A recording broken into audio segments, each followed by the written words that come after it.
विपरीत बुद्धि। अगर 2.5 मिनट के लिए कोई गुस्सा कंट्रोल कर लेता ने, सब उसकी ज़िंदगी में बहुत सारी खुशियाँ आ जाती है। अब जो नहीं जानते, अभी से मेरा चैनल है, उसके ऊपर ओके करो, सब्सक्राइब करो और मेरे से जुड़े रहो। बहुत सारी बातें ऐसी बताई है मैंने जो आप कल्पना नहीं कर सकते हो। हजारों बातें अंदर डाली मैंने वीडियो के माध्यम से, ताकि आप तक पहुंचे। बनाना पड़ता है, सुबह जल्दी उठाना पड़ता है, उसको दौड़ाना पड़ता है, तब जाके फौज में लागे। या हो तो को लागे नहीं महाराज।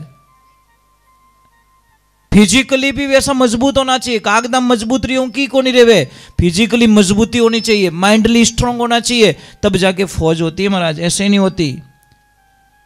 नहीं आप खेत तो घणो ही मोटो ले लो, बाढ़ करी को नहीं, फसल ले लो उठो। तो महाराज ये ध्यान रखे, बच्चे को तैयार करो। अगर 2 बेटे हैं, आप एक को संसार में डालो, आपके व्यापार में डालो, धंधे में डालो, पर एक को देश के लिए तैयार करो। हो सकता है भगवान करे 10 में से 1 लग जाए, कौन जाने। पर उस तरफ मुंह मोड़ोगे तब लगेगा ना। तो एक ध्यान रखिए, थोड़ा रहिए, देश के प्रति एक्टिव रहिए, नहीं तो कुछ मतलब नहीं है हमारे जीवन का, कोई अर्थ नहीं है। स्वार्थी जीवन होता है, और स्वार्थी जीवन है ना मरवा देता महाराज।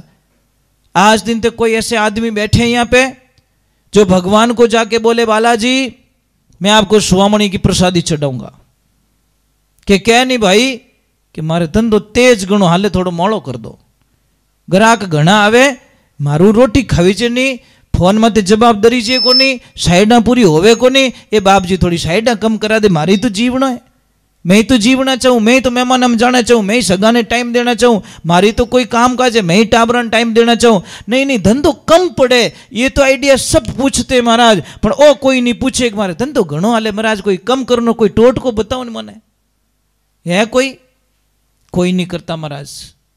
अरे जिस दिन एक लाइन आप बोलना शुरू कर दोगे, आप दुनिया के सबसे धनी व्यक्ति हो जाओगे, कि जितना दिया मेरे ईश्वर ने मुझको उतनी मेरी औकात नहीं थी। जितना दिया है भगवान ने हमको उतनी हमारी औकात भी नहीं थी, फिर भी हमारे को परमात्मा ने दिया, फिर भी हमारी लिस्टें कम पड़ती है बस। हमेशा यही रोना रोते हैं, कम पड़े कम पड़े कम पड़े। भगवान के कदी तो कह दे बत्तो हो गयो, पर कोई नहीं बोलता। गुजरात में जाना, किसी को भी पूछना, चाहे अमीर है चाहे गरीब है, किसी को भी पूछना केम छो भाई, तो सामने से एक आवाज है कि मजा में। साई सामरा रोटी मिली कि नहीं मिली, पैरों ने कपड़ो है कि नहीं है, पगा में जूता है कि नहीं है, पर सामू उत्तर तो ओज मिली मजा में। અને આપણને પૂછ્યું હેઠો कीकर हाले, क्या बार बहुत टाइट हाले रही है। तेरी बोले हुए इतू बढ़िया झूठ बोले, टाइट हाले रही है। कार खरीद लो बटो फॉर्च्यूनर, क्या टाइट हाले। वारे भाई वाह, कहीं झूठ बोलो बेटे रे बापो, थोड़ा तो नियम रखो। घर में कार आ गई, घर में अच्छी व्यवस्था होगी, फिर भी टाइट हाली रही है, तो टाइट हाली तो भाई कार की कराती, वही तो खर्चों की करो। तो ये थोड़ा सा भगवान को थैंक्स दो, भगवान को धन्यवाद दो, भगवान आपने मुझे बहुत दिया, कोई चीज की कमी नहीं रखी। तब जाके भगवान थोड़े खुश हो जाते कि नहीं नहीं नहीं, ये कोई बंदा है जो संतुष्टि है। कोई संत महात्मा थे, और संत महात्मा मैंने बोला ना हमेशा आनंद में रहते हैं। तो बारिश का टाइम था, लंगोट पहनी हुई, तन पे कपड़ा नहीं, और आनंद में बारिश आ रही है, भीग रहे हैं और बच्चों के जैसे नाच रहे हैं। कभी पानी आगे उछाल रहे हैं, कभी पीछे की तरफ उछाल रहे हैं, कभी पानी में बैठ रहे हैं। परंतु सामने एक दुकान, उस दुकान में गरम गरम जलेबी बन रही है और गरम गरम दूध उबल रहा है। अब पीने का मन हुआ, परंतु क्या करे, जेब नहीं है, जेब नहीं तो पैसा नहीं, पैसा नहीं तो कोई देने वाला। पर जैसे ही गुरु जी के मन में भाव प्रकट हुए कि मुझे दूध और सर्दी में थोड़ी जलेबी मिल जाए तो आनंद कुछ और हो जाए। पर जैसे ही महाराज जी का विचार करना हुआ, और सामने से दुकान वाले की नजर पड़ गई गुरु जी के ऊपर, और डायरेक्ट भाव को समझ गए कि महाराज को जलेबी खानी है और महाराज को दूध पीना है, पर उनके पास पैसे नहीं। एक आदमी को भेजा कि जा भाई गुरु जी को बुला के लेके आ। बोला महाराज जी बाबा जी वो बुला रहे। जैसे महाराज जी गए, महाराज जी को एक बड़ा गिलास भर के दूध दे दिया और थोड़ी जलेबी पकड़ा दी और खाया। महाराज जी ने आनंद लिया और बेटा बोले भगवान तेरा भला करे। अब जैसे ही महाराज जी वापस आए, अब दूध मिला, थोड़ी एनर्जी तो आनी है, ताकत तो आनी है, फिर नाचते कूदते। पर उनको क्या पता कि समय बदलने वाला है। एक बार पानी आगे उछाला, एक बार जोर से कीचड़ को पीछे उछाला, तो पीछे कोई नव दंपति जिसकी शादी हुई अभी 2-4 दिन हुए थे, वो जोड़े से बढ़िया मेकअप करके बन ठन के जा रहे थे फिल्म देखने के लिए, पर जोर से कीचड़ उछाड़ा तो बाहर मुंडा माथे मेकअप करियोड़ो तो टाइम बिगड़ जाए, माँ तो कितो खराब रहे। घरों नवा कपड़ा पहरियोड़ा, मुंडा माथे पाउडर लगायोड़ो और मेकअप करियोड़ो, कादो जाए चिपको मुंडा माथे। अब महाराज बाई ने तो गुस्सो ज्यादा नहीं आयो, पर उन्हें पति ने गुस्सो आई गो महाराज। इतो जोरदार गुस्सो करियो, उसने आव देखा ना ताव देखा, महाराज जी को पकड़ा और महाराज जी को बोला तुम्हारी हिम्मत कैसे हुई जो मेरी पत्नी पे आपने कीचड़ डाल दी। वो लक्ष्मी बोली, लड़की बोली पतिदेव जाने दो, इनकी कोई गलती नहीं है, हम कपड़ा चेंज कर लेंगे, घर दूर नहीं है, मैं ड्रेस भी चेंज कर लूंगी, मेरा मेकअप भी चेंज कर लूंगी, पर महाराज जी को कुछ मत बोलो। उसने तो आव देखा ना, गाँव वालों ने बोला भाई ये तो भोला है, इसको मत बोले यार, कुछ भी पता नहीं इसको, पर इसको गुस्सा आ गया। विनाश काले विपरीत बुद्धि। अगर 2.5 मिनट के लिए कोई गुस्सा कंट्रोल कर लेता ने, सब उसकी जिंदगी में बहुत सारी खुशियां आ जाती है, पर वो 2.5 मिनट कंट्रोल नहीं होता महाराज।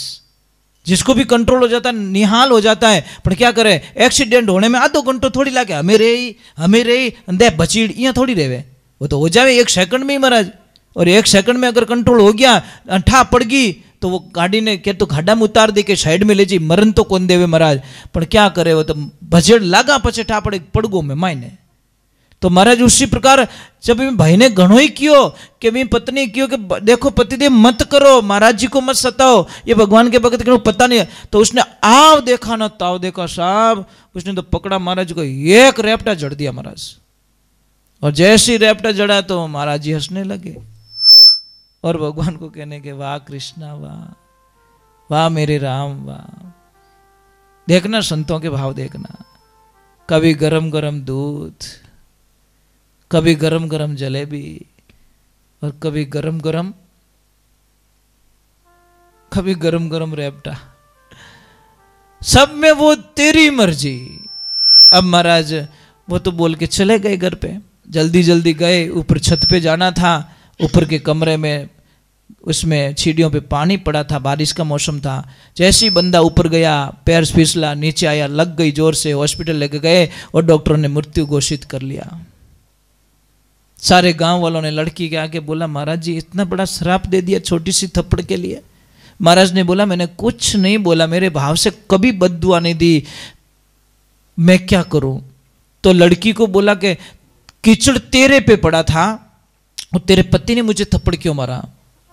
तो उस लड़की ने बोला वो मेरे मुझे बहुत प्रेम करता था, वो बहुत प्रेम करता था, इसलिए उसने थप्पड़ जड़ दिया आपको। कि जैसे तुझे कोई प्रेम करने वाला है ने तेरा पति, तो मेरा भी कोई है जो मुझे बहुत प्रेम करता है, मैंने क्षमा कर दिया, पर उसने क्षमा नहीं किया, उसने बदला हाथों हाथ ले लिया, जैसी करनी वैसी भरनी। इसलिए कहते भक्ति सु भगवान सदा संग छोड़ कठी नहीं जावे, और जे कोई कष्ट मारा भगता ने देवे उनरा खोजी जपरा जावे। भगवान कहते हैं, एक देवियों में आपसे एक प्रश्न करना चाहता हूं। आपका जैसे छोटा बच्चा है कोई, और छोटा बच्चा कोई गलती कर देता है, तो उसको 1-2 थप्पड़ आप मार देते हो, ठीक है, आपको कोई फर्क नहीं पड़ता, पर मुझे ईमानदारी से बोलना, सच बोलना दिल से, वही थप्पड़ कोई दूसरी मार दे तो नहीं हुए क्या था 4 जड़ दी तो कहीं फर्क ही नहीं पड़ी, पर वही थप्पड़ कोई दूसरी मार दे तो ये विकराल रूप धारण कर लेती है महाराज। मजाक नहीं कर रहा हूं, ये कुत्ते थप्पड़ मारे इनको परवाह नहीं है, पर दूसरी औरत कोई बच्चे को थप्पड़ ना मारे। बस भगवान वही कहता है कि एक माँ अपने बच्चे को कठोर दंड दे देती है, थप्पड़ मार देती है, परंतु उसी बच्चे को कोई दूसरी थप्पड़ मारे तो वो सहन। तो भगवान कहते मेरे भक्त को मैं दुख दे दूंगा, पर कोई मेरे भक्त को दूसरा कोई दुख दे वो मुझे तकलीफ होती है साहब। भगवान कहते ताऊ तपाऊ नकलियों पाड़ू तारी घाल, इता में मारो नाम नहीं छोड़े, पल में धने कर दू नियाल। भगवान की भक्ति करनी दोरी घणी है महाराज।